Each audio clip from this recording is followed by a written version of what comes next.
Damaikan hati, sejukkan jiwa. 107,7 FM Radio Suara Nabawi Pasuruan. Assalamualaikum warahmatullahi wabarakatuh.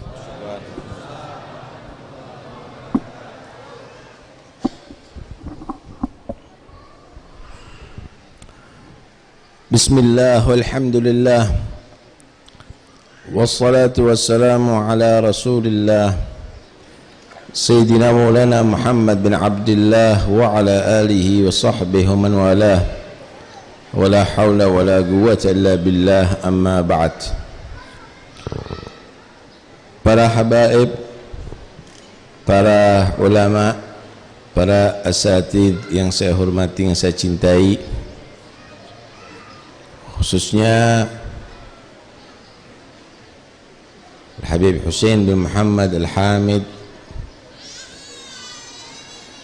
hadirin hadirat yang dirahmati Allah subhanahu wa ta'ala, termasuk daripada kenikmatan yang sangat besar yang Allah berikan kepada kita kaum muslimin adalah kita menjadi bersaudara. Bersaudara yang diikat bukan karena seayah atau seibu, tetapi bersaudara yang diikat karena seagama. Alhamdulillah. Kekuatan Islam lebih daripada kekuatan ikatan keluarga. Kita adalah satu saudara dengan nas Al-Quran, innamal mu'minuna ikhwah. Sesungguhnya orang-orang yang beriman itu adalah bersaudara. Ya, pasti ada perselisihan antara dua orang atau lebih, tetapi tugasnya yang mengetahui itu, fa aslihu baina akhawaikum, damaikan antara saudara kamu yang berselisih. Dahulu bagaimana orang Arab dalam jahiliyah yang mereka saling membenci, mereka saling bermusuhan, bahkan saling membunuh.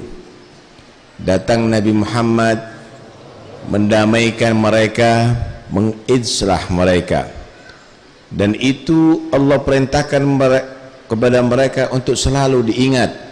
Mereka bersatu karena Nabi, mereka bersatu karena iman, mereka bersatu karena Islam.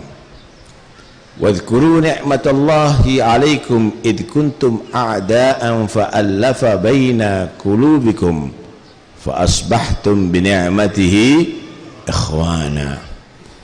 Ingat baik-baik dan selalu ingatlah, jangan kamu lupa nikmat Allah yang Allah anugerahkan kepada kalian semuanya.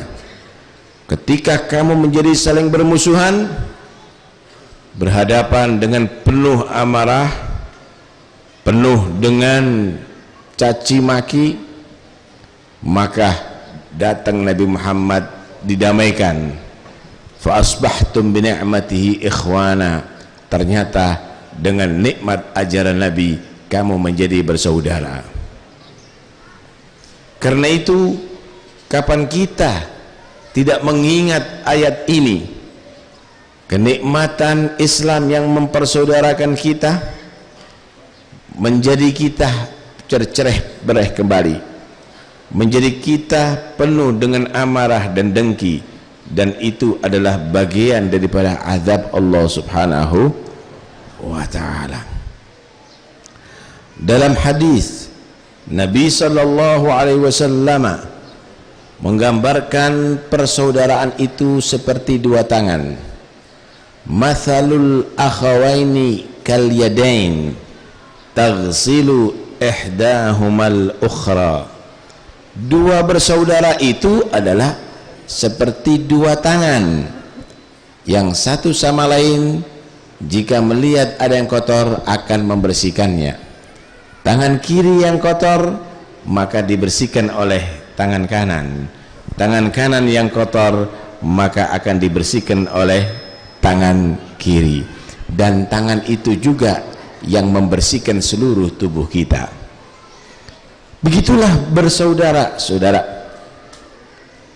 Jangan seperti dua telinga. Telinga kanan kotor, yang kiri nggak peduli. Dan dua telinga itu adalah saling iri. Perempuan misalnya, telinga kanan diberi anting-anting, telinga kiri menuntut aku harus sama. Bukan dua kaki, kaki kiri dikasih sepatu, kaki kanan juga menuntut aku juga kasih sepatu yang sama. Tapi dua tangan tidak demikian. Tangan kanan dikasih cincin, tangan kiri bahagia. Cukup kamu tangan kanan, aku nggak perlu cincinnya. Tangan kiri dikasih jam tangan, tangan kanan pun juga menyatakan cukup kamu lebih manis, aku tidak perlu dengan jam tangan kanan itu. Begitulah bersaudara satu sama lain. Jika melihat kenikmatan pada saudaranya, dia menyatakan cukup kenikmatan pada kamu walaupun aku tidak dapat, aku juga berbahagia sebagaimana kamu, aku puas sebagaimana kamu.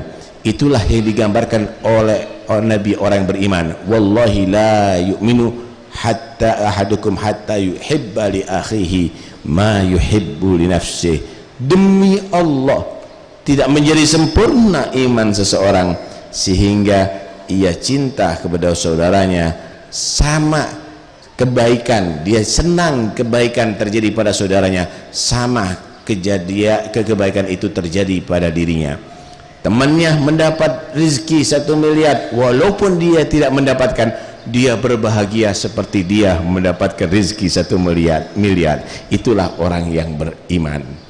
Sebaliknya, jika ada yang terganggu satu saudaranya walaupun dia tidak terganggu, maka dia juga prihatin dan menjadi susah walaupun dia patut orang yang berbahagia karena bergelimang dalam nikmat Allah Subhanahu wa ta'ala. Nabi menggambarkan kal jasadil wahid mathalul mu'minina fi tawaddihim wa tarahumihim kal jasadil wahid. Orang mukmin itu satu sama lain, masalah mereka saling perhatian satu sama lain seperti satu jasad. Idza ishtaka udwun minha tada'a sa'iral jasad bisahri wal humma. Jika ada salah satu yang merasakan sakit, mengajak yang lainnya juga merasakan sakit, bahkan seluruh tubuh pun menjadi meriang, menjadi sakit karena sebab itu. Tangan terjepit pintu, mulut pun menjelit aduh, walaupun mulut tidak terjepit pintu. Mata pun juga meneteskan air mata, walaupun mata pun tidak terjepit pintu. Begitulah orang mukmin. Siapapun yang merasa lapar, walaupun mereka adalah banyak makanan di rumahnya, dia juga tidak ridho dan tidak senang saudaranya dalam keadaan lapar. Yang sakit juga demikian. Itulah orang muslim yang sejati.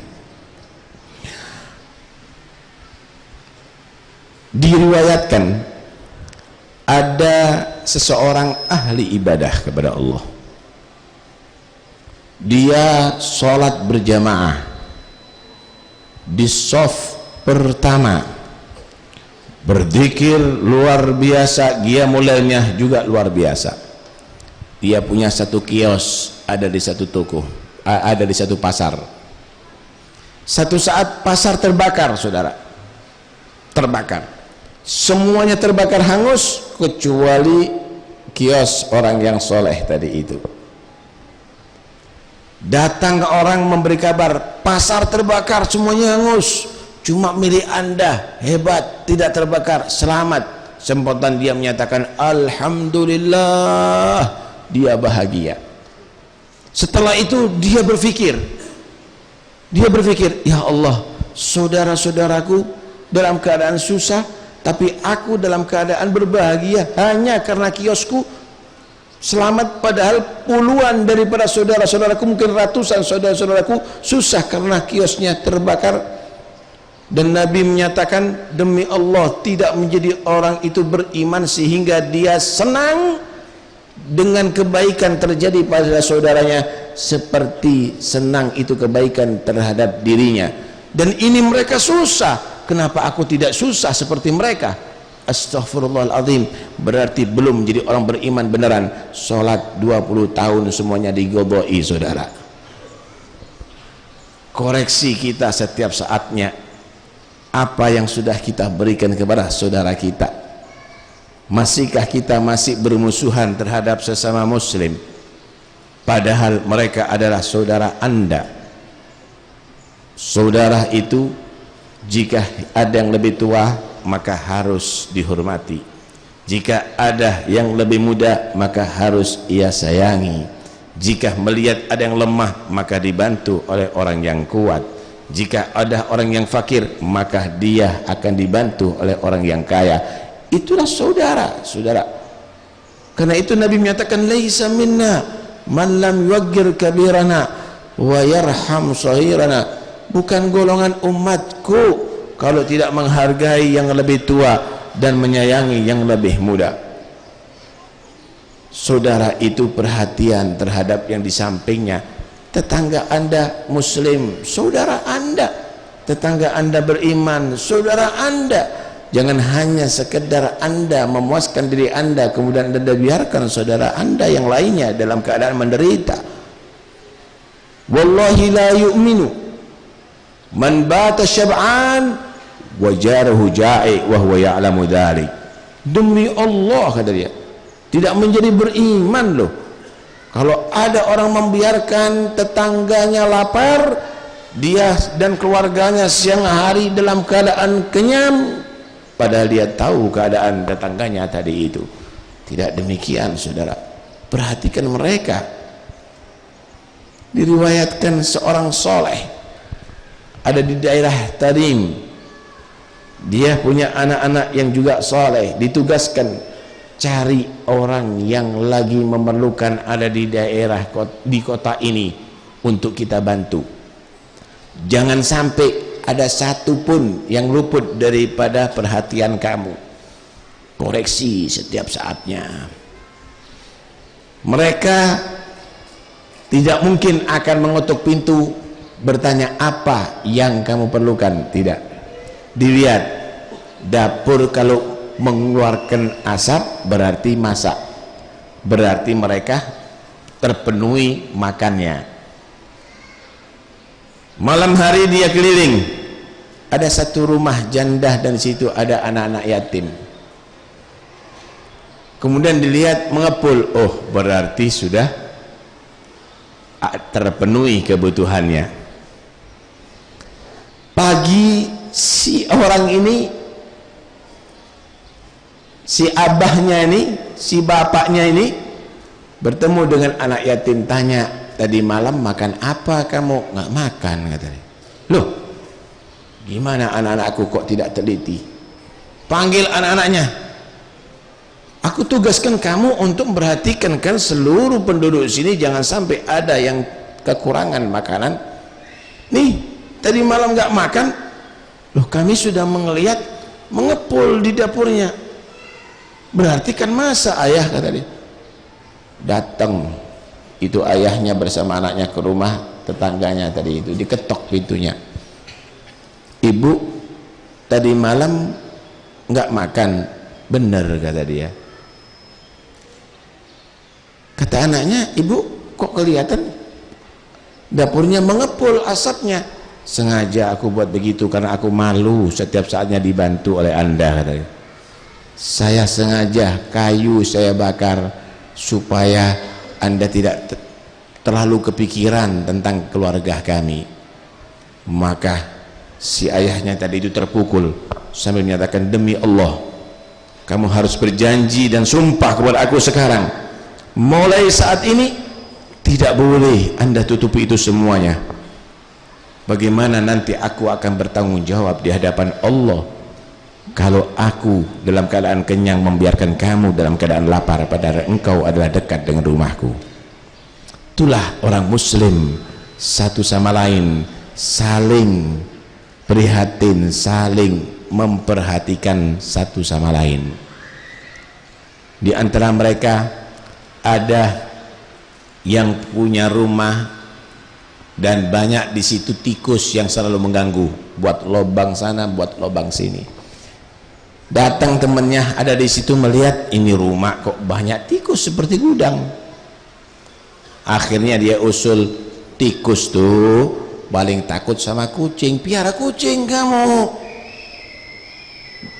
minimal tikusnya akan lari atau tikusnya akan menjadi santapannya, makanannya. Oh, benar juga kata dia. Setelah sekian lama datang ke situ, masih banyak tikusnya, nggak ada seekor kucing pun. Masih ingat usulan saya beberapa bulan yang lalu?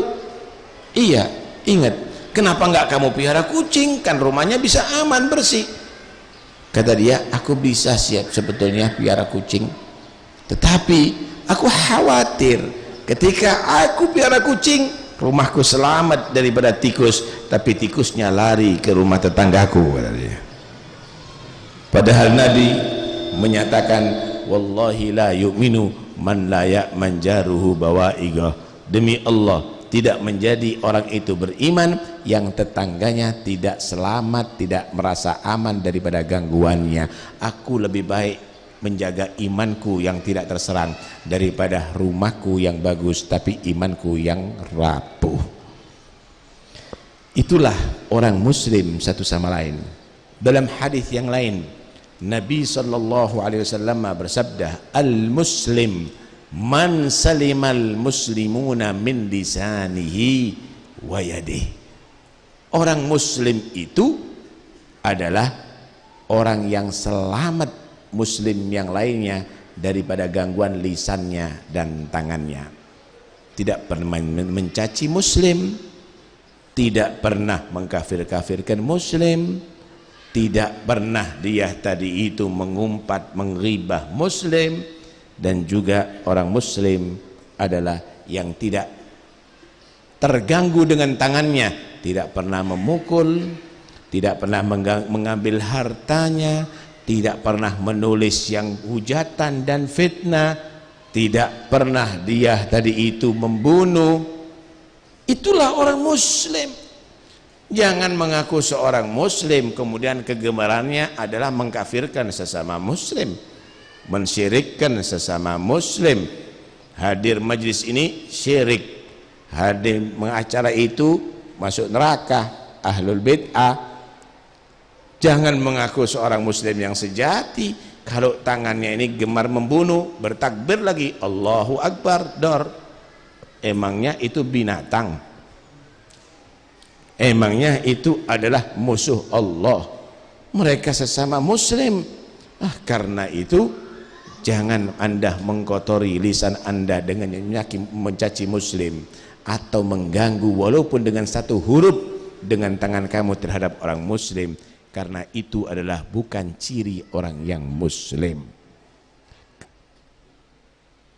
Selain itu, jangan pernah bergabung dengan orang yang demikian, yang mengajarkan permusuhan. Itu adalah bukan ajaran Islam. Islam mengajarkan wa ta'awanu 'alal birri wat taqwa wa la ta'awanu 'alal itsmi wal 'udwan. Sainglah kamu membantu sesama muslim ini atas perbuatan albir, kebaikan. Kalimat albir itu adalah kullu ma'ruf, semua bentuk kebaikan, baik dalam ucapannya, baik dalam gerak-geriknya, baik dalam segala halnya. Wat taqwa, dan bentuk takwa kepada Allah Subhanahu wa taala dalam salat, dalam dakwah, dalam ibadah. Wala ta'awanu, jangan kamu itu saling mendukung, bergabung, alal itsmi, atas perbuatan dosa, wal udwan, dan pelanggaran ajaran Allah, dan permusuhan terhadap sesama muslim. Jangan Anda bergabung. Yang namanya kelompokkah, yang namanya organisasikah, yang namanya apapun, ketika mengajarkan permusuhan jangan pernah bergabung. Bergabunglah ketika kamu dijadikan orang muslim yang peduli terhadap sesama muslim. La khaira fi katsirin min najwahum illa man amara bi sadaqatin aw ma'rufin aw islahin bainan nas. Obrolan manusia, ucapan manusia, ceramah manusia, diskusinya manusia, la khair, nggak ada baiknya illa kecuali 3 ini. Silahkan Anda ceramah, silahkan Anda diskusi, silahkan Anda musyawarah, hanya untuk 3. Man amara bisadaqatin, mengajak manusia untuk bersedekah, menyalurkan hartanya untuk disumbangkan kepada yang membutuhkannya. Au ma'rufin, atau untuk mengajak manusia itu berbuat baik. Au islahim bainan nas, untuk mengislah, mendamaikan sesama muslim. Masya Allah, begitu seharusnya. Kita kan enggak berdiskusi gimana menghajar yang lainnya, bermusyawarah untuk berebut dengan yang lainnya. Awas, hati-hati. Khususnya kalau menjadi tokoh agama, jangan sampai menjadi orang yang mengompori umat untuk saling bermusuhan. Itu adalah bukan panutan, saudara. Dalam Ihya Ulumuddin ada satu hadis yang diriwayatkan di situ, dikatakan la tajlisu inda kulli alim bal ila alimin yad'ukum min khamsin ila khamsin. Jangan kamu asal hadir majlis daripada setiap orang yang disebut alim, ustadz, kecuali orang tadi itu mengajarkan kamu keluar daripada 5 sifat tercela menjadi orang yang punyai 5 sifat terpuji. Ustadz yang mengajarkan ini yang harus kamu ikuti. Dai yang mengajarkan ini yang harus kamu dengarkan. Yang pertama, min riya'in ila ikhlas, min syakkin ila yakin. Hadiri majlis orang alim yang mengajarkan kamu keluar daripada keraguan terhadap kebenaran agama menjadi orang yang yakin atas kebenaran agama. Masalah keyakinan, awas, hati-hati. Enggak usah ikut-ikutan dengan orang yang pandai bicara tapi tidak berdasarkan ilmu. Bukanlah orang yang pandai berbicara itu adalah lambang daripada orang yang punya ilmu. Orang ilmu yang punya ilmu enggak pandai bicara, tetapi mereka tadi itu pandai mengajar, pandai mengamalkan ilmu. Bukan hanya berbicara, saudara. Kadang-kadang ngelantur pembicaraannya, keluar daripada ajaran agama. Mereka adalah ibarat bukan dokter tapi penjual obat. Yang diharapkan adalah orang tertarik dengan omongannya, membeli obatnya dia saja, bukan untuk menyembuhkan pasien yang sakit.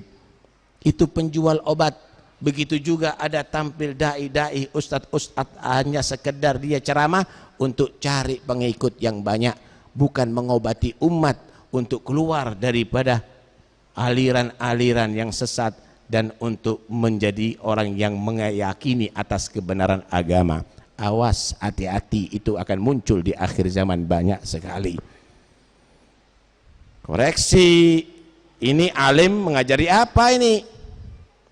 Ya. Kedua, carilah orang alim yang mengajarkan kepada Anda untuk keluar daripada mirriya'in ila ikhlas, daripada penyakit riya menjadi orang yang mukhlis terhadap agama, terhadap ibadah dan amal perbuatannya. Riya itu, bapak-bapak, ibu-ibu, ibarat orang yang salah alamat. Kalau ada orang kirim surat dari Jakarta, ini Jakarta Bogor nih, Ciawi, Bogor, kirim surat ke daerah kami Pasuruan, suratnya kepada Ustadz Taufik yang terhormat, kami dari Ciawi sehat walafiat, mudah-mudahan Ustadz juga demikian, wassalam. Isi surat kemana? Ke Pasuruan, dimasukkan ke amplop, dikasih alamatnya Sumatera, dikirimkan lewat pos sampai kemana suratnya? Sumatera, padahal isinya untuk mana? Untuk Pasuruan. Kenapa? Salah alamat Pak, isi untuk Pasuruan tapi alamat Sumatera. Begitu juga sholat Anda, inna salati wa nusuki wa mahyaya wa mati lillahi rabbil, isinya untuk siapa? Untuk Allah. Anda hadir majlis ini, kita ceramah di sini, isinya untuk Allah. Alamatnya di hati pingin dipuji sama manusia. Alamatnya di hati pingin dapat amplop yang tebal. Enggak sampai kepada Allah, walaupun isinya adalah untuk sana, tetapi alamatnya yang salah, ditolak. Karena itu Allah perintahkan ibadah itu harus didasari wa ma umiru illa liya'budullaha mukhlishina lahuddin. Begitulah ajaran Islam. Cari ustadz yang mengajarkan kita untuk ikhlas, bukan untuk cari muka. Udah punya muka, cari-cari lagi muka, model dia. Yang ketiga, cari ustadz, cari orang yang alim yang mengajarkan kita minar raghbati ila zuhdi. Cari orang alim yang mengajarkan kita daripada sifat ambisi terhadap dunia menjadi orang yang zuhud terhadap dunia. Jangan hanya sekedar ustadz yang ngasih semangat untuk duniawi aja. Mengajarkan kepada umat, tinggalkan dunia, kasihkan kepada aku. Bukan begitu ustadz. Ustadz itu adalah mengajarkan orang zuhud, dan dia menjadi orang yang paling zuhud. Orang disuruh jadi berebut untuk cari jabatan, dirinya mengatakan aku tidak gila jabatan, sama gilanya. Kenapa? Kamu yang mendorong orang untuk ke sana, sehingga kadang-kadang mengorbankan agama. Cari ustadz yang membimbing kamu adalah orang yang bisa mengerem diri menjadi orang yang zuhud terhadap dunia, dan dia tadi itu bersemangat untuk urusan akhirat. Begitu ambisi itu untuk jadi orang yang dekat kepada Allah. Saya mau tanya, kalau Anda suruh milih sekarang jadi gubernur sama jadi wali, milih mana? Yang beneran ente? Orang kadang-kadang tidak berpikir ini mau jadi wali.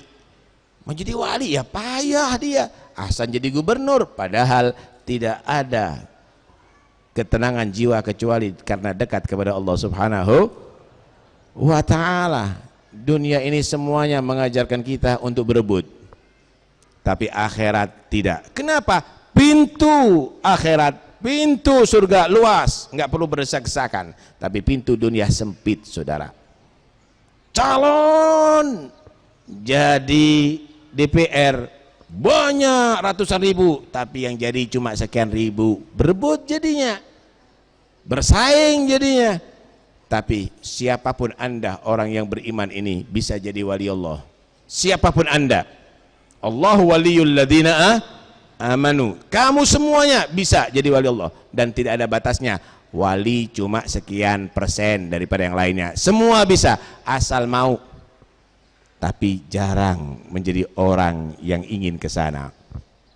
Karena itu, kapan Anda tujuan untuk Allah, tidak akan terjadi gesekan, tidak akan terjadi berdesak-desakan, karena pintu Allah adalah sangat luas.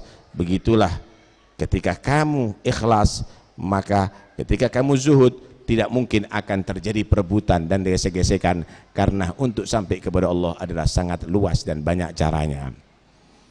Yang keempat, cari ustadz atau orang yang alim saudara, yang mengajarkan kepada kita minal kibri ila tawadhu', meninggalkan kesombongan menjadi orang yang tawadhu', rendah diri.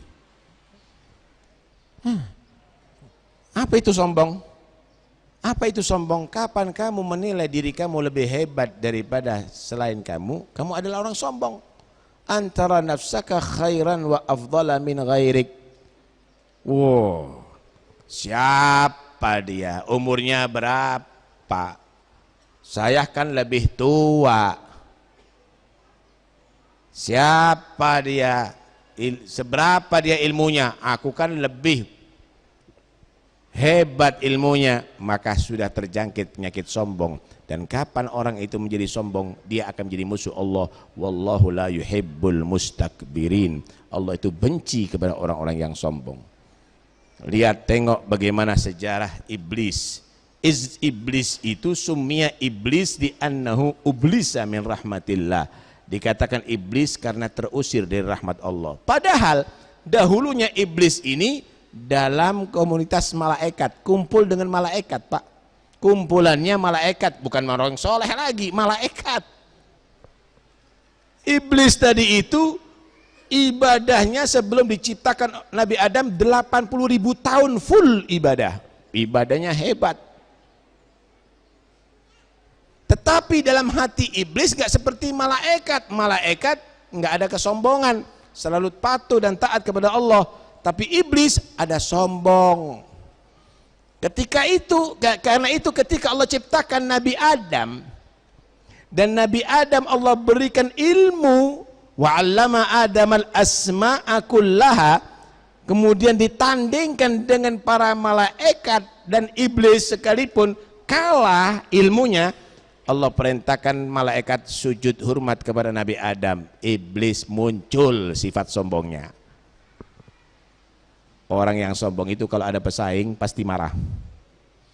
Ada yang lebih hebat pasti marah. Muncul sifat sombongnya. Di situ dia akhirnya mereka-reka. Aku sujud kepada Adam.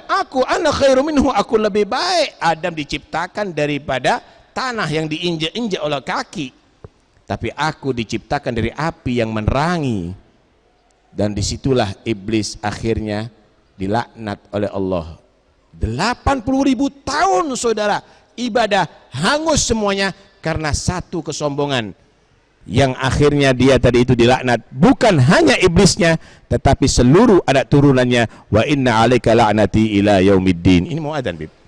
Mau adzan ini? Mau adzan duluan.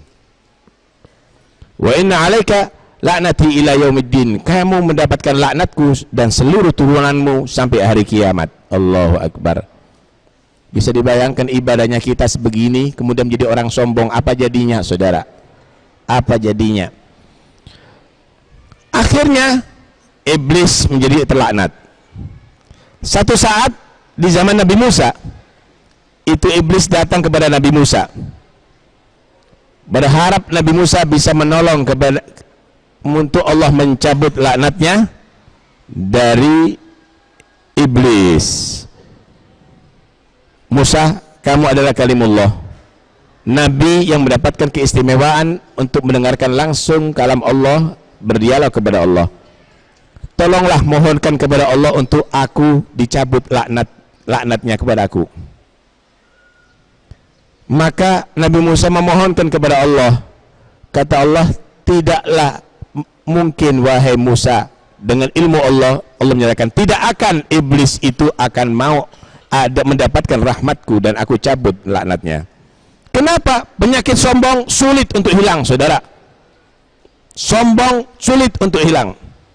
Maka Allah memberikan satu gambaran bagaimana penyakit sombong itu adalah sangat bahaya.